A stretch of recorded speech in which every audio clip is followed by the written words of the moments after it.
Hello, I'm Dr. Keyvani, and we'll be discussing ganglion cysts. In order to learn about ganglion cysts, you need to understand something. Our body has joints. In order for the joints to move and bend without any difficulties, the body puts lubrication. This lubrication is packed up to stay within the joint.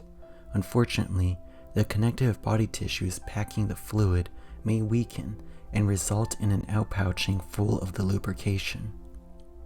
This outpouching or lump containing the jelly-like lubrication results in a ganglion cyst. Now, why do the connective tissues weaken? Unfortunately, we do not know. Thoughts were that people who perform repetitive movements, such as playing sports, or people with recent injuries, are at higher risk.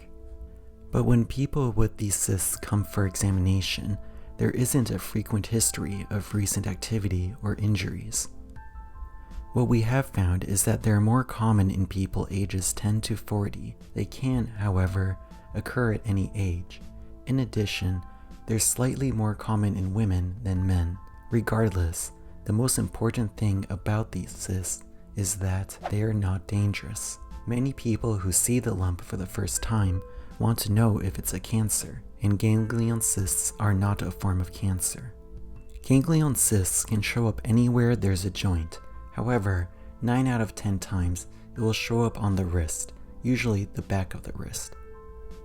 So then, how do we know if a lump is a ganglion cyst? We will look for the usual signs. Check for the following characteristics. You can move them around, they're smooth, round, rubbery, and don't hurt. And lastly, they light up if you shine a light next to it. Before we go on, I must confess that I lied. They can hurt. And that's because our body is full of nerves. It's not the ganglion cyst itself that's painful. Rather, if the cyst presses against a nerve, a person can experience pain, numbness, tingling, and weakness. Next, let's discuss any lab work or imaging done for ganglion cysts. There are no lab tests to diagnose ganglion cysts, and imaging is usually unnecessary. However, if the lump does not meet most of the signs, then the doctor may want an ultrasound to further evaluate the lump. Next, let's discuss about treatment. Treatment is waiting for it to go away on its own. There are 2 reasons for that. 1. Ganglion cysts are not dangerous. 2. They will go away on their own with enough time. Now, understandably, not everyone wants to wait that long, especially if there are symptoms such as pain or numbness. In this case, there are interventions.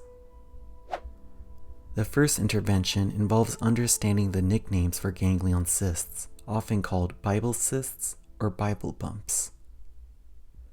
These names originated from an old practice where people would try to get rid of the cyst by having someone hit it with the heaviest book they had, usually a Bible, to break it.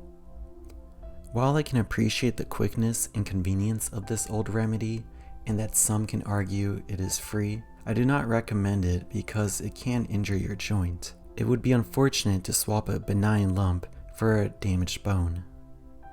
The next common treatment is draining the fluid out with a needle and syringe.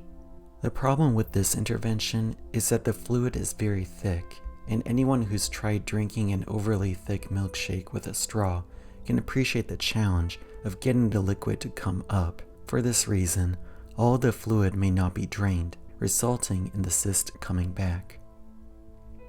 The last intervention is surgery. The idea is simple.